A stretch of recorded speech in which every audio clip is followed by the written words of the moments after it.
ಅಥವಾ ಜಾಸ್ತಿ ಧೂಳು ಗಾಳಿ ಬರುವಂತಹ ಪ್ಲೇಸ್ ಅಲ್ಲಿ ನಾವು ಈ ರೀತಿ ಸ್ವಿಚ್ ಬೋರ್ಡ್ ಗಳನ್ನ ನೋಡಿದಾಗ ಎಷ್ಟು ಕ್ಲೀನ್ ಮಾಡಿದ್ರು ಇದು ಈ ರೀತಿನೇ ಹಾಳಾಗ್ತಾ ಇರುತ್ತೆ.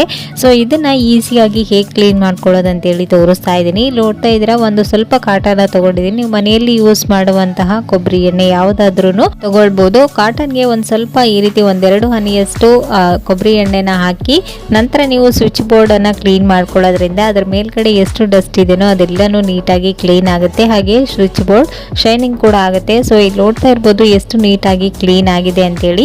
ನಾರ್ಮಲ್ ಆಗಿ ನೀವು ಕಾಟನ್ ಇಂದ ಕ್ಲೀನ್ ಮಾಡ್ಕೊಳ್ಳೋದಕ್ಕಿಂತ ಈ ರೀತಿ ಒಂದು ಸ್ವಲ್ಪ ಕೋಕೋನಟ್ ಆಯಿಲ್ ಅನ್ನ ಹಾಕಿ ಕ್ಲೀನ್ ಮಾಡ್ಕೊಳ್ಳೋದ್ರಿಂದ ಎಷ್ಟೇ ಹಳೇದಾಗಿರುವಂತಹ ಈ ರೀತಿ ಡಸ್ಟ್ ಹಿಡಿದಿರುವಂತಹ ಸ್ವಿಚ್ ಬೋರ್ಡ್ಸ್ಗಳು ನೀಟಾಗಿ ಕ್ಲೀನ್ ಆಗುತ್ತೆ. ಸೊ ಇಲ್ಲಿ ನೋಡ್ತಾ ಇರ್ಬೋದು ಮೊದಲಿದ್ದಕ್ಕೂ ಇವಾಗೂ ಎಷ್ಟು ಡಿಫ್ರೆಂಟ್ ಕಾಣಿಸ್ತಾ ಇದೆ ಅಂತ. ಸೊ ಈ ಒಂದು ಟಿಪ್ಸ್ ಕೂಡ ಖಂಡಿತ ವರ್ಕ್ ಆಗುತ್ತೆ. ಒಂದ್ಸರಿ ಟ್ರೈ ಮಾಡಿ ನೋಡಿ, ಓಕೆನಾ.